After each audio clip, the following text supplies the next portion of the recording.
MBC에서 윤서인 작가와 팩맨을 일본 식민지 사관이라고 몰아가며 거짓 뉴스라고 보도했습니다. 시청률도 안 되니 시청률 올리려고 인기 유튜버들의 힘을 입어 시청률 1, 2%를 찍는 뉴스를 높여보려고 노력하는 것 같습니다. 민주노총 산하 MBC 언론노조는 머리가 나쁘고 공부를 안 하니까 저런 저급한 방송을 내보내는 겁니다. 이 말은 제가 한 게 아니라 유명한 작가 프랑스 레이몽 아롱 작가님이 말씀하셨습니다. 정직하고 머리 좋은 사람은 절대로 좌파가 될 수 없다. 모순투성이인 사회주의의 본질을 모른다면 머리가 나쁜 것이고 알고도 추정한다면 거짓말쟁이다 라고 했습니다. 뼈 때리는 말씀입니다. 민노총 언론 노조들은 사례를 보았을 때 머리가 나쁜 것으로 진단됩니다. 윤서인 작가님과 팩맨의 발언이 식민지 사관이 아니라 사실이었음을 아는 방법은 과거 조선시대를 알아보면 됩니다. 민노총 MBC 언론 노조들의 사고는 이렇습니다. 조선시대 우리가 얼마나 행복하게 잘 살고 있었는데 나쁜 쪽발이가 조선을 침공해서 식민지 했다라고 초딩 같은 사고를 하고 있는 것입니다. 조선은 얼마나 더럽고 추악하고 인권이 없는 나라였는지 이번에 올리고 이후에도 영상을 더 올릴 예정입니다. 오늘은 조선시대를 간략하게 여과 없이 사실을 전해보겠습니다. 핸드릭슨 하멜이 쓴 하멜 표류기라는 책에는 조선시대를 사실대로 적고 있습니다. 하멜과 일원들은 일본으로 가던 중 폭풍을 만나 난파가 되어 조선이라는 나라 안에 있는 제주도로 떠내려왔습니다. 조선에서 13년간 억류되고 일본으로 탈출하기까지의 과정을 잘 묘사하고 있는 책입니다. 이 책을 보면 많은 충격을 저에게 주었는데요. 우선 가난한 조선 실상입니다. 조선은 흉년이 자주 있었음을 알 수 있습니다. 1661년 비가 오지 않아 흉년이 심하게 들었다고 합니다. 1662년에는 수천 명의 사람들이 굶주림으로 죽어갔고 노상 강도가 많아 길을 다닐 수가 없을 정도였다고 합니다. 굶주림으로 길가에서 죽은 시체들이 많았습니다.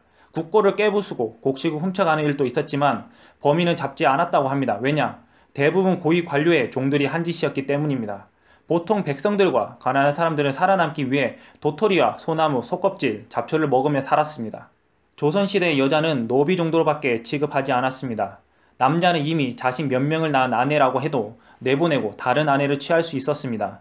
남자는 부양하고 먹일 수만 있다면 얼마든지 아내를 취할 수 있었습니다. 일반적으로 귀족들은 자기 집에 두세 명의 아내를 두고 살았다고 합니다. 또한 사소한 일로 자신의 아내를 내쫓을 수 있었습니다. 남자가 자식을 원하지 않을 경우 쫓겨난 아내는 자식을 모두 데려가야 했습니다. 이러니 여자들은 쫓겨나지 않으려면 지 죽은 듯이 살아야 했었습니다.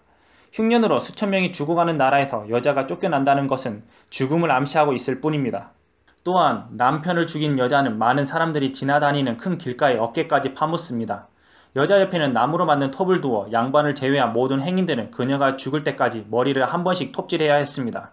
반면 아내를 죽인 남자는 아내의 간통 같은 정당한 이유가 있었음을 증명하며 석방이 됩니다. 조선시대는 여자가 노비의 삶이었음을 잘 보여주고 있습니다. 조선은 법이 다스리는 나라가 아니라 사대부의 나라, 양반의 나라로서 백성은 지배 대상으로밖에 보이지 않았습니다. 조선은 연좌제가 심한 나라로 부모가 죄를 저지르면 그 대가를 자식이 대가를 치러야 했습니다. 물론 자식이 죄를 지으면 부모가 대가를 치러야 했습니다. 조선시대 노비의 부모들은 자기 자식들을 거의 돌보지 않았습니다. 자식들이 성장하여 일을 할 수 있게 되면 바로 주인이 아이들을 데려가 부려먹기 때문입니다. 또한 조선 백성들은 물건을 훔치고 거짓말하고 속이는 경향이 강하다고 합니다. 이곳 사람들을 너무 많이 믿어서는 안 된다고까지 합니다. 조선인의 기질을 묘사하고 있는데 틀린 말은 아닌 것 같습니다. 현 우리나라 언론, 특히 MBC와 각종 좌파단체, 민노총을 보면 거짓말을 밥 먹듯이 합니다. 탄핵도 언론들의 거짓 선동으로 이루어진 것을 보면 조선인의 기질이 현 대한민국 사태를 만들었구나라는 생각을 해보게 됩니다. 하멜 표류기에 나온 조선시대상을 간략하게 전해봤습니다. 조선시대를 조금만 공부해보면 딱 떠오르는 나라가 있습니다. 바로 김씨왕조 북한이 떠오를 겁니다. 조선시대는 북한 상황과 매우 유사합니다. 너무 가난하고 지금의 관점으로는 납득이 전혀 되지 않는 나라였음을 알 수 있습니다. 자유, 법치, 인권 등 근대국가 요소는 전혀 없습니다. 그리고 북한처럼 극심히 가난했습니다. 조선시대 같은 환경이 연장되지 않기 위해 이승만 대통령은 자유대한민국을 건국하셨습니다. 조선은 이상국가가 절대로 아닙니다. 그런데 대한민국 국민들은 조선을 환상의 나라로 인식하고 있습니다. 역사를 제대로 보지 않고 드라마로 조선을 이해하고 있기 때문입니다. 거기다 감사한 마음은 없고 건국 대통령 이승만 박사를 나쁜 사람으로 취급하고 있는 실정입니다. 대한민국 국민들은 조선인이 되어서는 안 됩니다. 왕이 다스리는 백성이 되어서는 안 됩니다. 바른 역사와 사실을 알고 깨어있는 올바른 대한민국 국민이 되어야 합니다. 이 나라와 국민들이 성숙한 자유 대한민국 국민으로 회복되길 간절히 소망합니다. 이상입니다.